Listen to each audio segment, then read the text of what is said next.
But no, it's just I don't know. I just thought I'd talk about. We talked about, gosh, on the farm.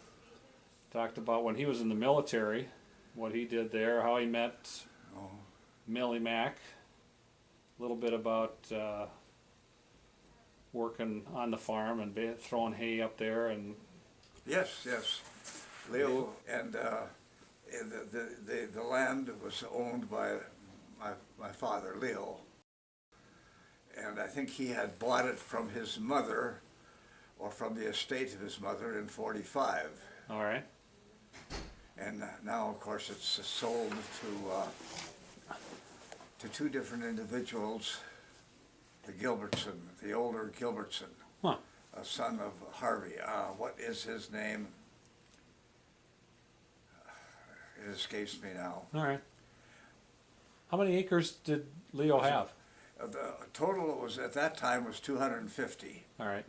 but the highway department cut through the middle of it and Yeah. took out about 20 acres or so. Progress, they call it. Well, yeah, Yeah. maybe. Yeah. So you grew up on the farm? No, I grew up in town. In town, yeah. Barnesville. Right. Yeah. That's where Aunt Anna lived forever, practically. Well, yes, I in that think one house. From about 19. I honestly don't know, but I think what happened in 1925 was that John Hilgers got married, and then my mother moved off of the farm with her mother and moved into the house in Barnesville. I don't know that for sure. Yeah. Nobody ever said it. Yeah. You could check that back in the records of Clay County, I suppose. Yeah. But and then, well, she lived there forever. Well, until, let's see, the last Sunday in September, Phil and I took her up to the hospital in Moorhead. At that time, it was I forget the name. It was in Moorhead. It since has closed. It's become a county building. And then after that, we took her up to Twin Valley.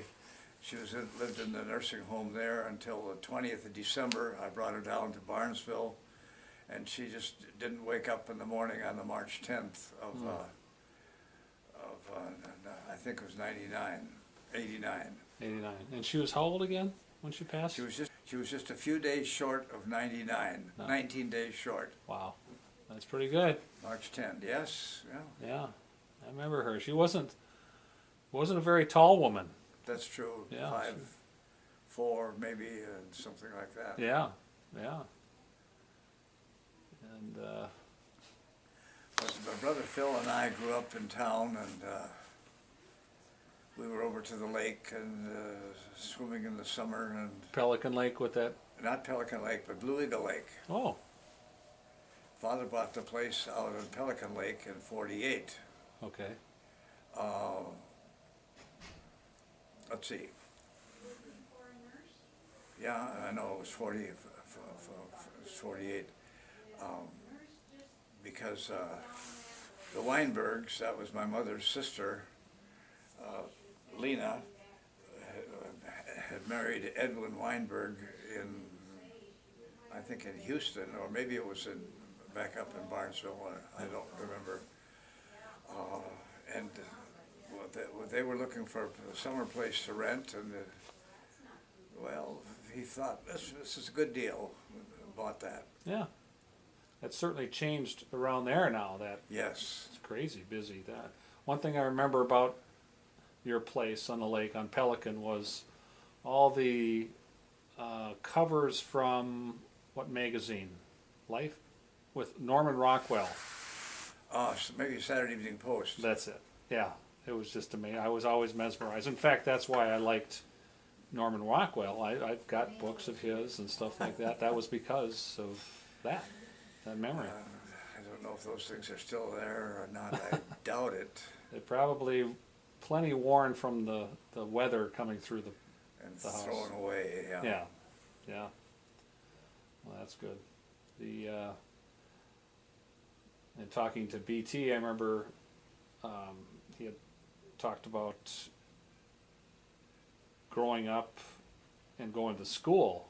Do you remember? Did you went to a regular school in town? Well, yes, Assumption School to 8th grade, and then high school after that, Mhm. and so did Brother Phil, yeah. Okay. So when did Phil want to know that he wanted to go out to in the military, and when did you know you wanted to go in the seminary? Well, I think that, well, one thing I'm fairly sure of, he signed up in 58 in the spring because, no, wait a minute, I think 57. Because he retired April 24, 1987. Wow. I remember that. So he started what age? And what? What age did he start? Well, he was in his last year at Moorhead State. Oh. So wait a minute. So, okay, let's do a little arithmetic. 34 from 57 is 23? Sounds about right. Yeah. Yeah. And, well, I think the idea was constantly bugging at me about the seminary, and I finally decided I'd do something about it after the Army. Okay.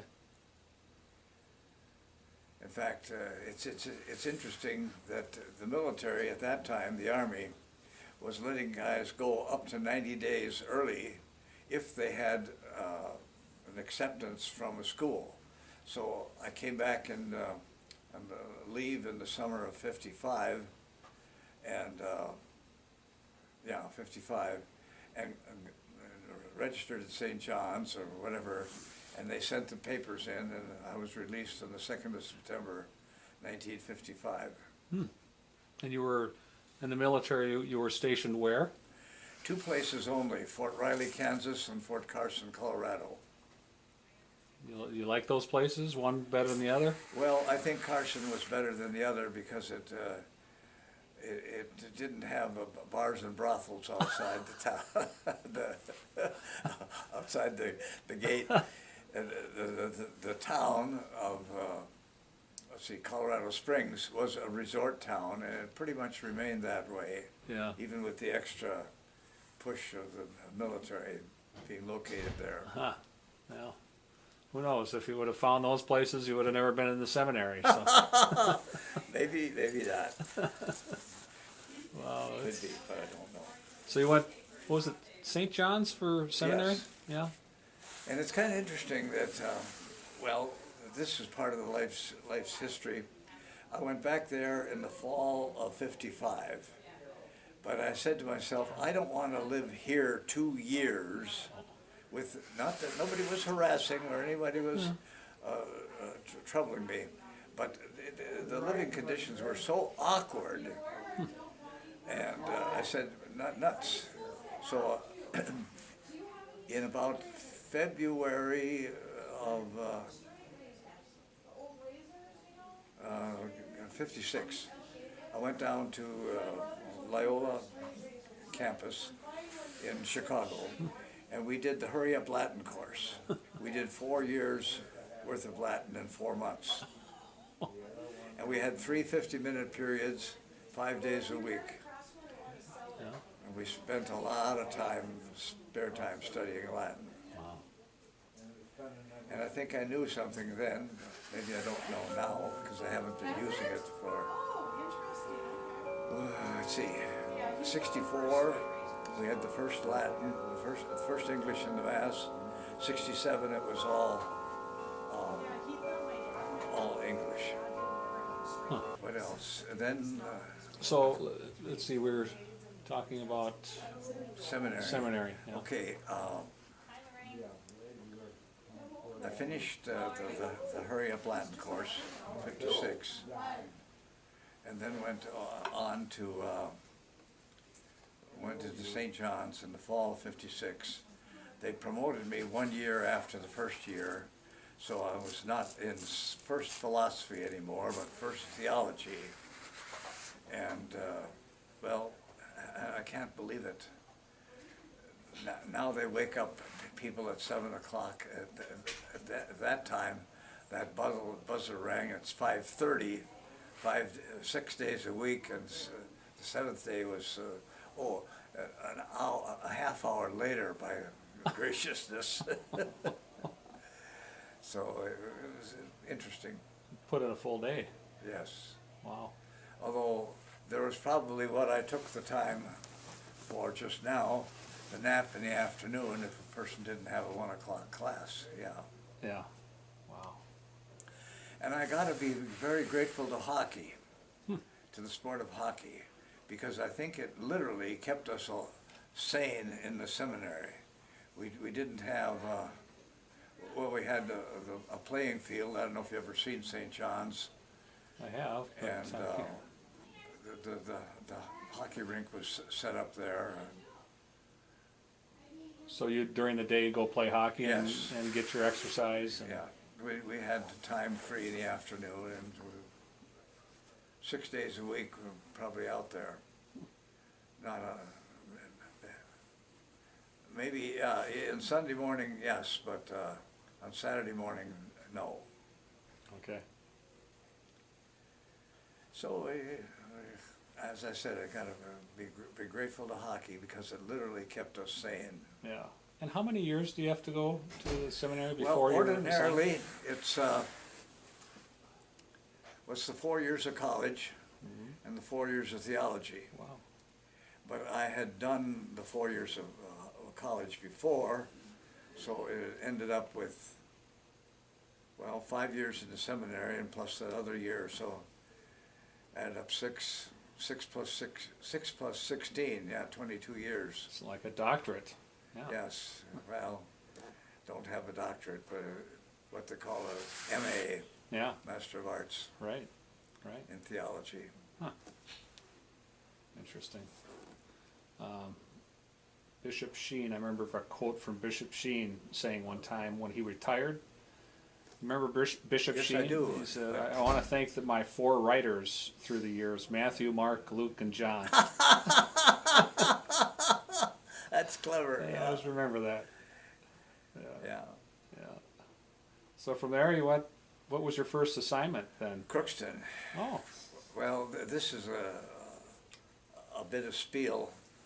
Crookston for 3 years, from '61 to '64, then over to Park Rapids, and then from Park Rapids to Red Lake Falls, and I was there 1 year, then over to East Grand Forks from '69 to '71. And September 7, '71, I moved up to Oslo. And then after, I don't know when it was exactly, February, I think, yeah, February 13 of '74, I moved over to Park Rapids, to Frazee. And I wasn't there very long, only 3 months. And the bishop did say to me, well, if I knew that other moves were going to come, I wouldn't have asked you to move out of Park Rapids, out of Oslo. Well, then from Frazee, I went over to Foston. I had Foston and Mentor. They were about 20 miles apart on a good highway. And I was in Foston until, well, let's see, up to '86. Then I moved over to Mahnomen. And I was in Mahnomen from '86 to, forget, '95. And 95 to '99, I was in Dilworth. And then '99, I moved to Barnesville and retired out of Barnesville in '06. wow. Wow. 11 different places in 45 years. Yeah. That kept things interesting, always something fresh. Yes, that's true, and again, it's almost a push to learn who's who the parish. Right. Don't, and at that time, for a while, maybe it changed in Barnesville. We were using the name, we would say Robert or Elizabeth or something, Body of Christ. I don't think, in fact, I remember some time ago, I think it was Bishop Pavish, not Pavish, Balky, who was bishop from September 2 of 76 until he retired in 07. What, I'm sure at the seminary you probably practice a little bit with sermons and things like that. What was your first sermon? Were you nervous as a cat the first time in Crookston, or any particular sermon you remember or that jumps out at you? No, I don't. As a deacon, I remember, one of the things that we had to do was preach in the seminary building, the seminary at Mass. And I remember I preached at Barnesville as a deacon, but I don't remember anything. Now, some people are very diligent and they write them out, but after the second appointment, I didn't write them out anymore. Just, I knew what I wanted to say and I thought of it. Oh, that's what you mean. Okay. Okay, so you off the cuff and not even crib notes or anything? Sometimes, Right. maybe a page with a few ideas on it. Right, right. You had to have some nights on a Saturday night where you're going, oh my goodness, I got a sermon tomorrow, and what the heck am I going to talk about? And writer's block or speaker's block, I suspect, comes to play. But not too bad. I think I Have plenty of messages. Of course, you could double check with somebody who still lives and existed, and that's Betty Isaug. And she was, I remember seeing her in Barnesville. Now, did you have a love of skiing out in Colorado then? Yeah, I went out to Colorado for the first time. In what year was it? The year of the gas. 70s, 76, 73, I think. Yeah. Or maybe it was 72. Then it's unbelievable that we piled into the car in Crookston about 3 o'clock in the afternoon and drove overnight into Colorado, and then went skiing, skied 5 days, and came back and then drove overnight on Friday night back to Minnesota. Wow. That was, I think, 72 and 3 and 4 and 5 and 6. But then got a little bit more smarter and flew out there and had somebody take the weekend. Oh, yeah, better. And the last skiing, I think, was over in Michigan.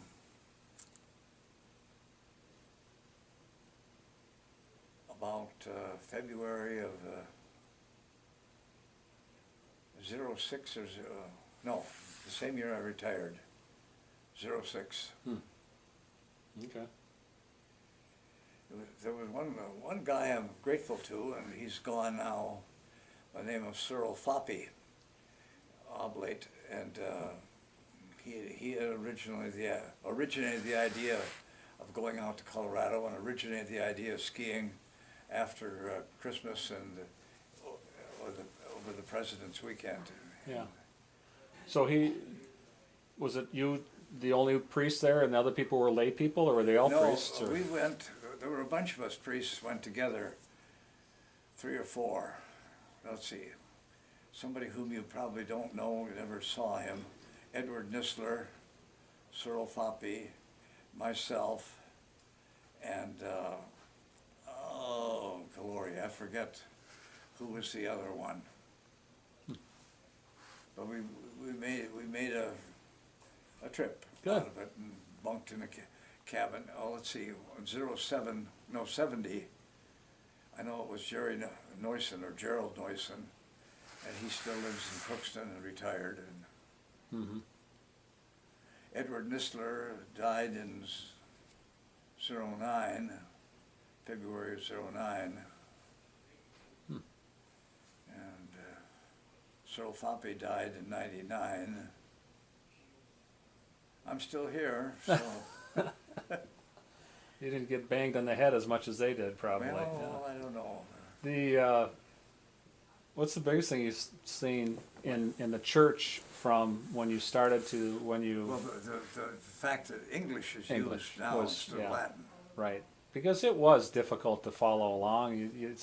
Nobody in the parish really spoke it to speak of, other than knowing what the words theoretically Yeah. meant of the service. But And I beyond can that, recall one of the professors said, "You keep on pushing for English in the Mass." oh yeah, Because, let's see, I graduated at the seminary and was ordained in '61, so the very first English we had was in '64, coming out of Vatican II Council. And let's see, it met in the fall of '62, '63, '64, '65, and we finally were all into English in '67. And I don't know about other languages. yeah. Huh. What's one thing you wish could be improved with the church that has that- gone away? What has gone away that you think should have stayed in some way? Is there anything there, or is it just always progressing? I can't think of anything that's gone away that I wished would have stayed. What about priests getting married? What do you think about that? Well, there are arguments that will go forever, Yeah. and you can put some arguments say yes, and some will say no, and well, I think it's going to stay the way it is for quite some Yeah. time, Yeah. a couple hundred years maybe. Think so? Yeah. Well, it's dedicating the taking the vow, right? To Yeah. dedicate your life to it. And you can't necessarily do that if you've got wife and kids and grandkids. And well, it's just, for one thing, it's easier to move, and for another thing, well, I can think of the Diocese of Crookston. Some small places wouldn't be able to afford a living salary that would be a pastor and one or two children, Mm-hmm. or one or two, Right. 3 or 4. Yeah. Yeah. So that's the seminary part of things in terms of Well, it as was, our seminary and career and devotion for that. As a kid, anything you remember growing up Well, with cousins, with yourself, with living in town, anything? with your father and others out on the farm, we spent a couple days there once in a while, and I think my brother was more of a farmer with John Hilgers than I was. I know he was out there at harvest time a couple times, and I was there, but well, and he made a different choice to go in the military. And it was interesting, he went to the Marines in the fall of '57, I think. Then did a year, yeah,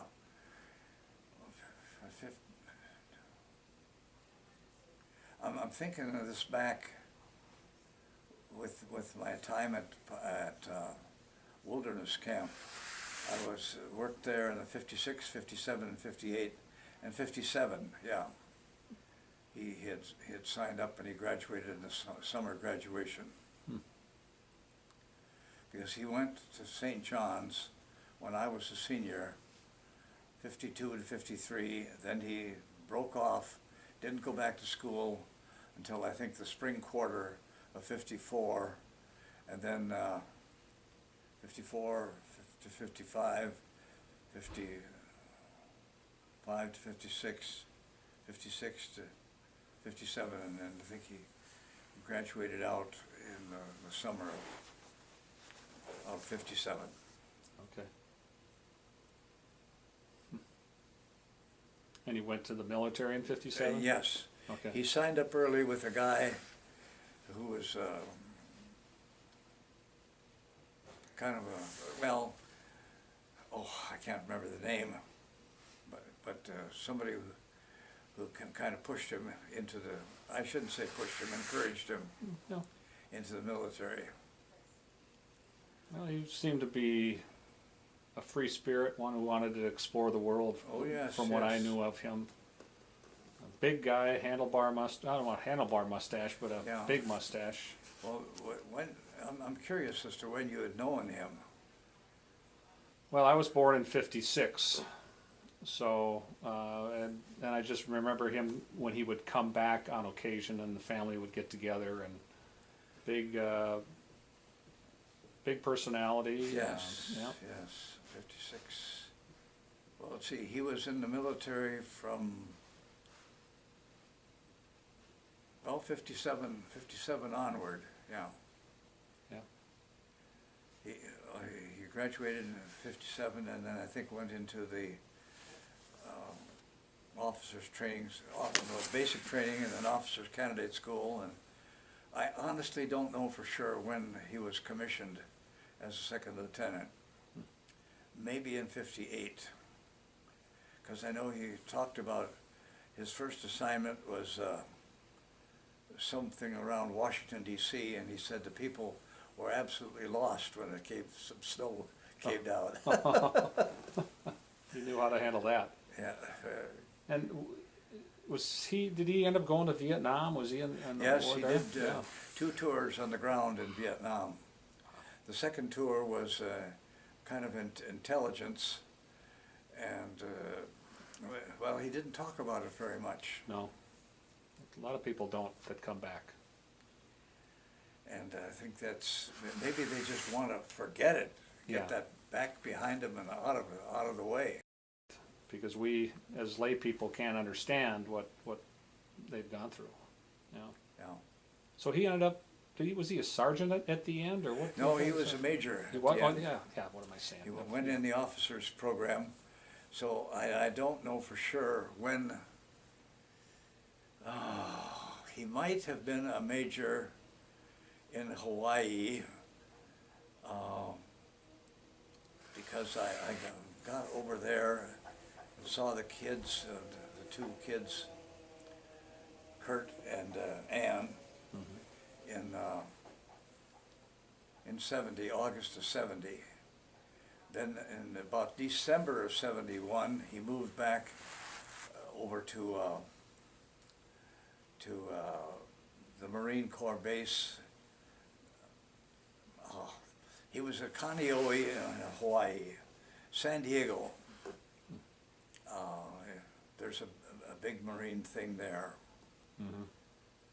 And then the last year, or maybe about the last 18 months, he was up at Barstow at some kind of a proving ground or testing ground, and going back and forth on the weekends. And he got out, I think, well, I remember this date very clearly, April 24, but I didn't get out there until after school was out. Okay. April 24, I think, of '78 or 70, yeah, '78. Mm-hmm. It is interesting that the Kieselbach family, the Hilgers family, there's only one that I can think of that passed away in a war with Eugene Schindler. I'm trying to think of someone else. There probably was some in the World War II. Moses, there's a whole bunch of people, your father's siblings. Were there? Had to be, I suppose, yeah. Well, there was Frances, and she died about 3 years ago. Bernard, whom you just interviewed. No, I'm talking about not from the war. I'm talking about No, at the he war. was the only one, Yeah, and turns out it was friendly fire. right. They goofed up somehow, and, well, Yeah, that was unfortunate. and he was killed in, I think, '68. Uh, And Vietnam ended in '72. It's kind of hard when I think back of it. Well, England, Europe, had one war end in 1918, another one began in '39, right? 21 years later, which really is not very long. No. No. The big war. Yes. Yeah. Yeah. And yeah, that was before your time for the most part. Yes, that was before my time. I was born in '31. Okay. And so that makes you how old right now? Well, it 80. comes up Thursday of this week. I'll mark 83. Well, good for you. Mine's Saturday. And I'll be 58. They're still going. So 25 years behind you, I guess. Yeah. Well, That's good. Well, I remember at my wedding, you helped officiate it, that as well, too. I don't remember that. There's a lot of them. I'm sure you don't. It was in Detroit Lakes, and I know we had to use their pastor there, but they did allow you to be there, so, you know. Okay, and well, it's interesting thinking back to weddings. Well, I witnessed the wedding of Phil and Donna, and so happened I was fortunate enough to give First Communion to their daughters, Oh, my. but I don't think I did to Kurt. I baptized Kurt. Mm-hmm. I think I baptized Ann. And so if the older daughter, grandson of Brother Phil, follows the example of her mother, and she doesn't get married until she's 28, well, then I'm going to have to live to be 99 to do it. Yeah, well, It's kind of curious. Over here in the Diocese of Fargo, there's somebody whom I know of, and the name I won't get to, who had witnessed 3 generations of marriages. wow, And of course, he was a pretty old guy in his 90s at the time of the last one. right. Wow. It's So, funny how that works. yeah, well, But to do that, I think you have to be in that same parish forever, you know? well, it's interesting in the Diocese of Crookston now, and I think in the diocese around the state of around the United States, that the appointments are for 6 years, and then renewable once or maybe twice. I know one guy who was in the seminary ahead of me who did 3 terms in Alexandria and then retired. 3 terms, 18 years then? Yes. Okay. Yeah, it seems a bit odd that they would always want to move them around. I don't know if, Well, I suppose most maybe things get too set. yeah, Well, the dear Father Hildebrand, I think, was something like 21 years in Barnesville. yeah. Yeah. But it changed. Yeah, but you're right. Fresh sermons. If a priest has angst with a particular parish member, they got to live with them for the next 20 years. Then maybe they might find another church to belong to if it's that bad, I guess. So, yeah. But Well, it's a chuckle on that one, because well, as I say, this one priest died in '09, and he was a youngster, Edward Nistler, growing up. He said if we knew what the gospel was about, we knew what the sermon was going to be about. there we go. Just So gives you the template from which to yeah. orate. Yeah. Well, good. Well, anything else you want to record? Well, you did good. I can't think of anything right now that comes to mind, unless there's something else. I might be back in 4 months, 6 months to do it again. Maybe you might have, oh, I should have told him about this. I should have told him about this. So we'll do that if you don't. I appreciate you doing it, and you did good. You didn't clam up or anything, but No, it's, the moves and everything is pretty clear. I don't think I've gotten Alzheimer's or something. no. I'm amazed by the dates you're remembering. I mean, Well, not just months, not just years, but months and sometimes Well, days. because I was there. Yeah. I should remember. Well, everybody was there, but I don't remember the day I got my driver's license, or Oh, that's something like that. I think I know that. But I couldn't recall. no, you're very good with the dates. Yeah. Well, I'm going to jump in the camera here, so I get a little camera time here too. Okay. But I appreciate you Well, you thank doing you. this for Thank you. Father Joe. Very good. We'll do it again. Okay. All right. Okay, that's it. Showtime.